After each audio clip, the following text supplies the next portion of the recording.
उत्तर प्रदेश चुनाव की शुरुआत में कांग्रेस पार्टी ने खूब लफबाजी की।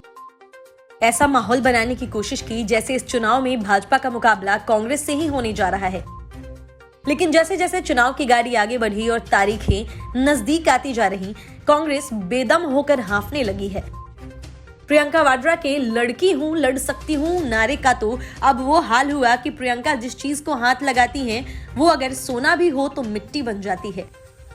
ताजा मामला कानपुर की कल्याणपुर विधानसभा सीट का है। ब्राह्मण मतदाताओं को साधने के लिए कांग्रेस ने इस सीट पर खुशी दुबे की मां गायत्री तिवारी को उम्मीदवार बनाया था, लेकिन इधर गायत्री के टिकट का ऐलान हुआ और उधर खबर आ गई कि गायत्री तिवारी चुनाव नहीं लड़ पाएंगी क्योंकि उनका नाम विधानसभा की वोटर लिस्ट में ही नहीं है। अब बेचारी किस्मत की मारी प्रियंका वाड्रा का ये दाव भी खाली चला गया। आखिर में कुछ न हाथ आता देख कांग्रेस ने गायत्री तिवारी की जगह उनकी छोटी बेटी और खुशी की बहन नेहा दुबे को अपना प्रत्याशी बना दिया। लेकिन ये दाव कितना चल पाएगा ये तो वक्त ही बताएगा।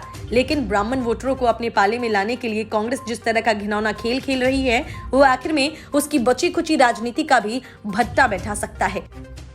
क्योंकि कांग्रेस शायद भूल जाती है कि कानपुर के बेकरू गांव कांड में पुलिस ने जरूर गैंगस्टर विकास दुबे का एनकाउंटर किया था, लेकिन गैंगस्टर विकास दुबे ने जिन पुलिस वालों को मारा था वे भी ब्राह्मण ही थे और अपनी ड्यूटी कर रहे थे।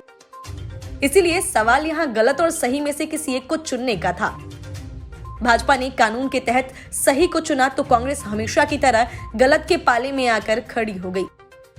गौरतलब है कि खुशी दुबे गैंगस्टर विकास दुबे के गुर्गे रहे अमर दुबे की पत्नी है और जेल में बंद है।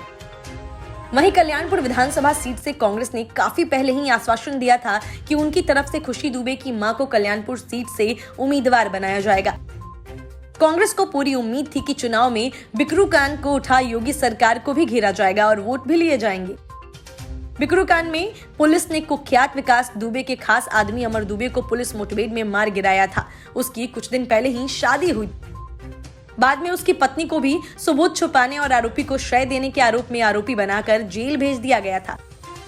इस कार्रवाई पर खूब बवाल हुआ था और बसपा से लेकर कांग्रेस तक सभी ने इसका विरोध किया था। बाद में प्रियंका गांधी ने खुशी के परिवार से मुलाकात की और उनकी मां को चुनावी मैदान में उतारने का ऐलान किया था। लेकिन कांग्रेस का ये दाव सफल नहीं हुआ और वो फिर से हाशिए पर ही खड़ी है। कल्याणपुर विधानसभा सीट की गिनती उन सीटों में होती है जहां अन्य पिछड़ा वर्ग के मतदाताओं की तादाद अधिक है। इस विधानसभा क्षेत्र में सामान्य वर्ग के साथ ही दलित मतदाता भी सीट का चुनाव परिणाम निर्धारित करने में निर्णायक भूमिका निभाते हैं। Bureau report, news of India.